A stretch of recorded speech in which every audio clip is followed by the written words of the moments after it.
أعوذ بالله من الشيطان الرجيم بسم الله الرحمن الرحيم يؤتي الحكمة من يشاء ومن يؤت الحكمة فقد أوتي خيرا كثيرا وما يذكر إلا أولو الألباب. چشم تو خواب می رود یا که تو ناز می کنی، نیو خدا که از دغل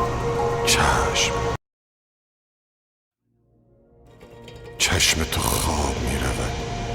یا که تو ناز می کنی، نیو خدا که از دغل چشم. جی مشہور جو فلاسفرز ہیں اسلامی ان کے جو ہے وہ آپ بتا سکتے ہیں کون کون سے ہیں؟ دیکھیں یہ ایک تأملات کی اسلامی تاریخ ہے جس میں اگر ہم اس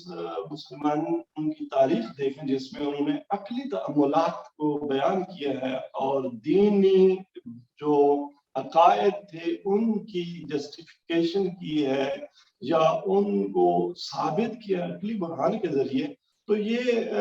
سرکار رسالت مآب صلی اللہ علیہ وسلم کی رحلت جو کہ سن 632 عیسوی میں ہے یعنی 7ویں صدی میں،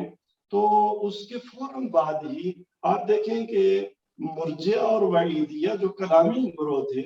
ان کی مباحث جو کفر و ایمان گناہ کبیرہ کے مرتکب کی مباحث جو عقلی بنیادیں ایک لحاظ سے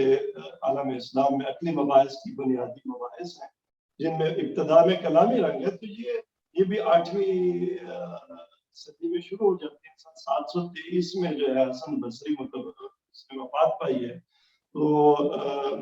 ہم کہہ سکتے ہیں کہ عالم اسلام میں جو دینی جو عقائد تھے ان کی فلسفیکل فاؤنڈیشنز پر تبیین، ڈیمانسٹریشن، اس کا دفاع، اس کا بیان، یہ شروع تو ابتدائی سے صدر اسلامی سے ہو جاتا ہے۔ اور جیسے میں نے کہا کہ خود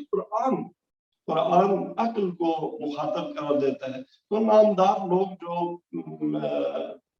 یکے بعد دیگرے عالم اسلام میں آئے، ابتدا میں زیادہ تر کلامی رنگ حاکم تھا، تو ان میں جو بڑے بڑے نام ہیں وہ جیسے حسن بصری 8ویں صدی میں آتے ہیں اور کلامی مباحث شروع ہوتی ہے۔ پھر ان کا شاگرد واصل بن عطا آتا ہے جو وہ بھی 8ویں صدی میں 743 عیسوی میں وہ فوت ہوتا ہے۔ ان کی آپس میں مباحث جب شروع ہوتی ہیں تو دو بیسک کلامی نہلے بن جاتے ہیں، ایک معتزلہ کا جو واصل جدا ہو جاتا ہے اپنے استاد سے، اور پھر معتزلہ سے جو ابو جبائی ان کے شاگرد پھر جو ہے اشعری وہ ان سے جدا آتے ہیں، تو مکتب اشعری شروع ہوتا ہے 9ویں صدی عیسوی میں 873 میں ابو الحسن اشعری پیدا ہوتا ہے۔ تو یہ کلامی روش جو تھی آہستہ آہستہ جب ادھر سے فلسفی مباحث بھی جو بنی عباس کے دور میں اور اس سے پہلے بنی امیہ کے دور میں فلسفی روش ارسطو سے جو چلی آ رہی تھی اس سے بھی مسلمان آشنا ہو گئے یونانی فلسفی کے تراجم سے۔ تو عبداللہ بن مقفع سے جیسے میں نے کہا کہ اس نے بہت سے فلسفیکل ورکس جو تھے یونانی میں ان کا ترجمہ کیا عربی میں، تو یہاں سے فلسفی شروع ہوئی۔ اور 9ویں صدی میں اسحاق کندی جو کہ جس کو فیلسوف العرب کہا گیا اور ایک پہلا مسلمان فلسفر جس کو ایک لقب ملا، تو اس کے آثار، اور اس کے بعد زکریا رازی آتے ہیں، یہ بھی 10ویں صدی میں آئے ہیں۔ ان کے بعد معلم ابل ابو نصر فارابی ہیں جو 950 عیسوی میں جن کی وفات ہوتی ہے، تو یہ ارسطو کی فلسفی کے شارح بھی ہیں اور ایک مسلمان فلسفی ہیں۔ ان کے بعد اخوان الصفا آتے ہیں، اور اس کے بعد عالم اسلام میں ابو ریحان بیرونی آتا ہے، خوارزمی آتا ہے، پھر ان کے بعد ابن سینا آتے ہیں، اور ابن سینا کے بعد اشعری روش کے جو پیروکار تھے امام غزالی آتے ہیں، اور امام غزالی ایک صوفی بھی ہے، متکلم بھی ہے، فلاسفر بھی ہے، اگرچہ اینٹی فلسفی ہے، تحفظ الفلاسفہ لکھتے ہیں. ان کے مقابلے میں ابن رشد آتا ہے اندلس میں 12ویں صدی میں، اور وہ تحفظ التحفظ لکھتا ہے. اور اس طرح سے اسی دوران محی الدین ابن عربی جو عرفان میں اور تصوف میں ایک نام ہے وہ آتے ہیں. اور پھر اس کے بعد شیخ شہاب الدین سہروردی آتے ہیں، اور ابن سینا آتے ہیں اسی درمیان. ابن سینا ان سے ابن رشد سے پہلے آتے ہیں، معلم ثالث. اور یہ روش چلتی چلتی یہاں تک کہ خواجہ نصیر اور پھر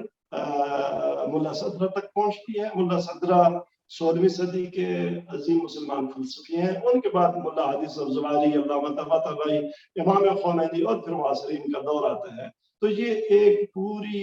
تاریخ ہے فلسفہ اسلامی کی، یعنی مسلمان فلاسفرز کی،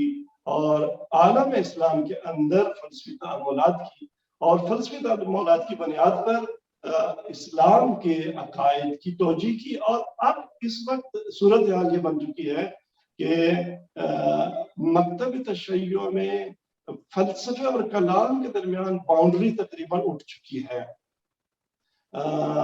شیعہ علماء اس وقت جو فلاسفرز شمار ہوتے ہیں، وہ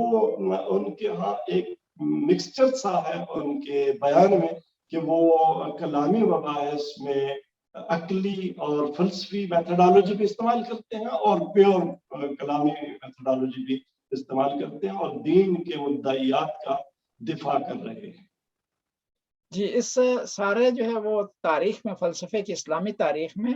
ہمارے جو فلاسفر ہیں مثلا ملا صدرہ، ان کا کیا مقام اور کیا حیثیت اور کون سی جائے گا ان کی؟